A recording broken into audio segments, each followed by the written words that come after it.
രാജ്യത്തെ toll പ്ലാസകളിൽ FASTag ഇല്ലാത്ത വാഹനങ്ങൾ നൽകേണ്ട തുകയിൽ ഭേദഗതി വരുത്തി കേന്ദ്ര സർക്കാർ. UPI വഴി ടോൾ തുക അടയ്ക്കുന്ന വാഹനങ്ങൾക്ക് ഇരട്ടി തുക നൽകേണ്ടതില്ല എന്നാണ് പുതിയ ഉത്തരവിൽ പറയുന്നത്. പകരം ടോൾ തുകയുടെ 1/4 മാത്രം അധികമായി നൽകിയാൽ മതിയാകും. നവംബർ 15 മുതലാണ് ഭേദഗതി പ്രാബല്യത്തിൽ വരിക.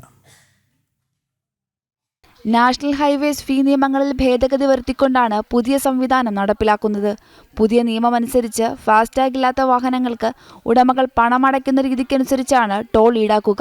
ഉദാഹരണത്തിന് ഫാസ്ടാഗുള്ള വാഹനങ്ങൾ അടയ്ക്കുന്നത് 100 രൂപയാണെങ്കിൽ കറൻസി നൽകി വരുന്ന വാഹനയാത്രികർ 200 രൂപ അടയ്ക്കേണ്ടതായി വരും. അതേസമയം ഇതേ പേയ്മെന്റ് UPI വഴിയാണ് നടത്തുന്നതെങ്കിൽ 125 രൂപ മാത്രം നൽകിയാൽ മതിയാകും. ഡിജിറ്റൽ പേയ്മെന്റുകൾക്ക് കൂടുതൽ പ്രോത്സാഹനമാണ് ഇതിലൂടെ ഭാരത സർക്കാർ ഉറപ്പുവരുത്തുന്നത്. പണരഹിത വിനിമയം പ്രോത്സാഹിപ്പിക്കുക, ടോൾ പ്ലാസകളിലെ കാത്തിരിപ്പ് കുറയ്ക്കുക എന്നിവ ലക്ഷ്യമിട്ടാണ് സർക്കാർ നീക്കം.